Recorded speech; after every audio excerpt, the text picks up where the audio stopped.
Hey guys, what's up? Today I got a UU match, and this one is against the Blaring Blue.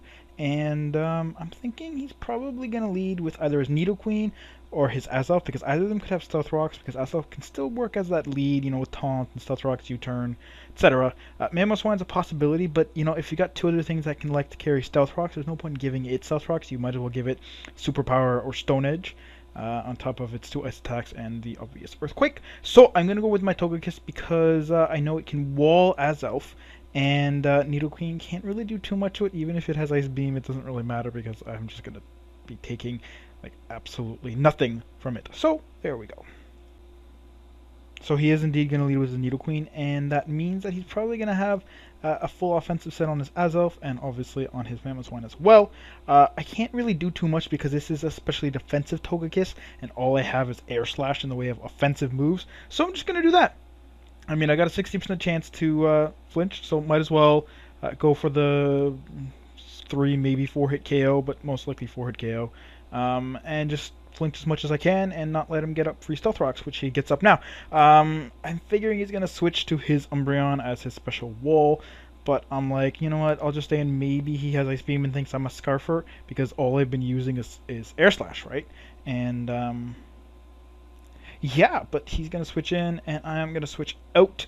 I'm thinking he's going to want to go for the Toxic and not be a payback curse set.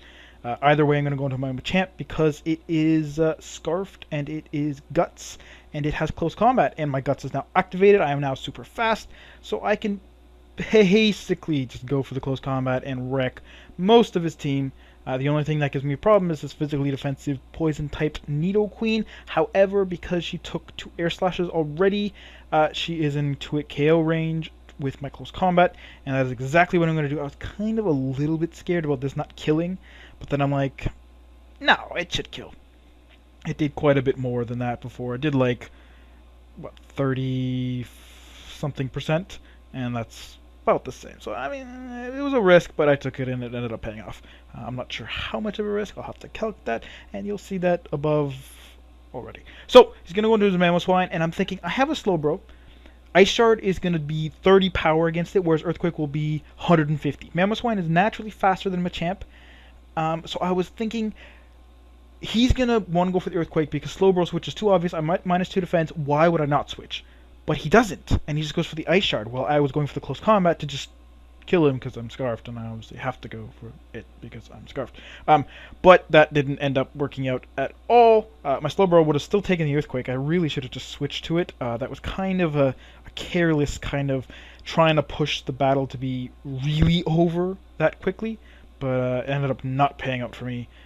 Although it was a logical decision, it just didn't work. So, it would have been much safer to go to Slowbro, but then that would have taken a lot longer.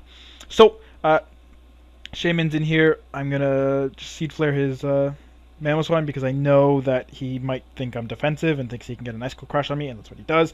And Ice Shard won't do all that much, so I kill it, and then he's going to go for the Crunch, and I'm just going to go for the Earth Power, and that's going to do a lot. He is Choice Banded, judging from that damage and judging from the fact that he was expecting Slowbro to come in and take the Flare Blitz, which I was expecting to be able to just kill him, actually, to be quite honest.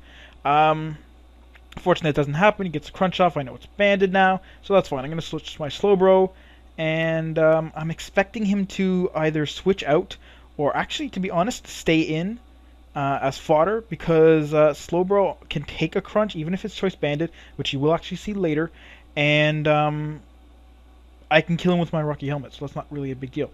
I'm going to go back to my Shaman, and he is going to switch into his Jinx, who is Scarfed. I was kind of expecting that, but I'm like, you know what, might as well. Shaman's not really going to be too useful anymore. I mean, it's slower than his Azelf and this Jinx if it's Scarfed, which it is.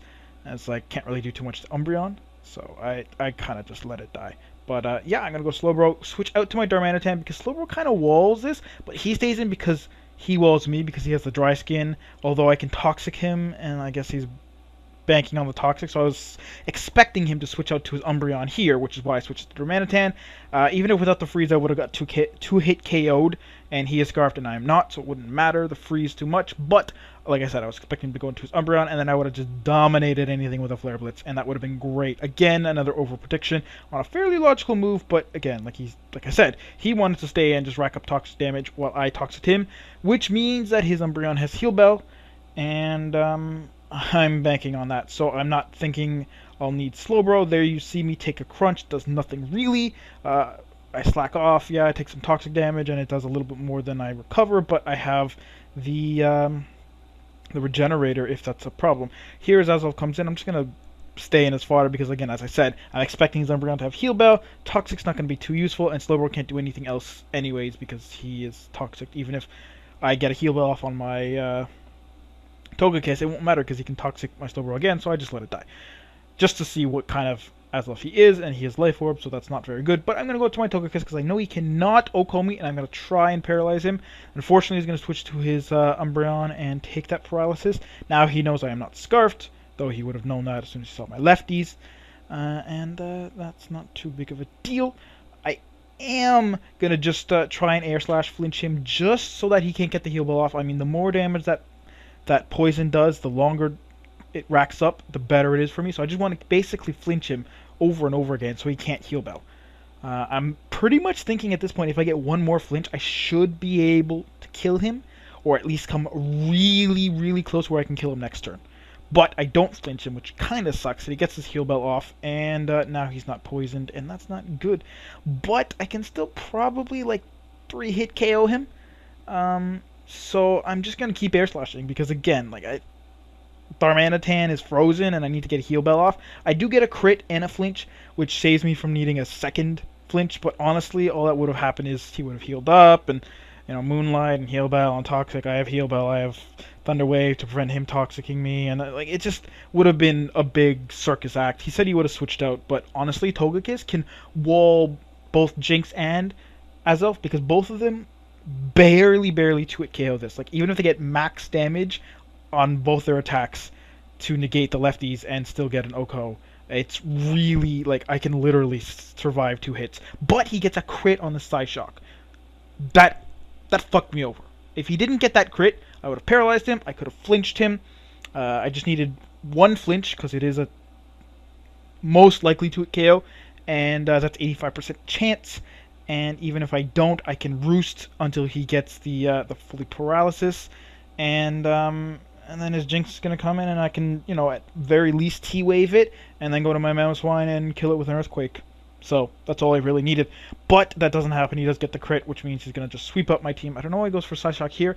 I think he was thinking that I'd have Thick Fat, which I actually don't, and I should, because it's actually legal, quote-unquote, if you carry the Unreleased Dreamworld clause, because all you need is a Dreamworld Snubble, that's female, breed it with something that gives it Ice Shard, or sorry, Icicle Crash, learn Ice Shard at level 28, evolve, learn Ancient Power, evolve again, erase Ancient Power for Earthquake, and teach it, you know, Stealth Rocks or something like that. But yeah, so that's sort of unfortunate that he got a crit, because it absolutely changed the game. Like I said, if it wasn't for that crit, his Jinx would be doing about 50, maybe 60%. But like I said, most likely what would have happened is I would have been around 50%, flinch him once, heal up, flinch him again, heal up, I'm over 60%. He can't kill me, I paralyze him. I can maybe even flinch kill him there, but like I said, it didn't matter. I just needed him paralyzed for my Mamoswine, and that didn't happen. So that's the battle. Hope you guys enjoyed. My philosophy again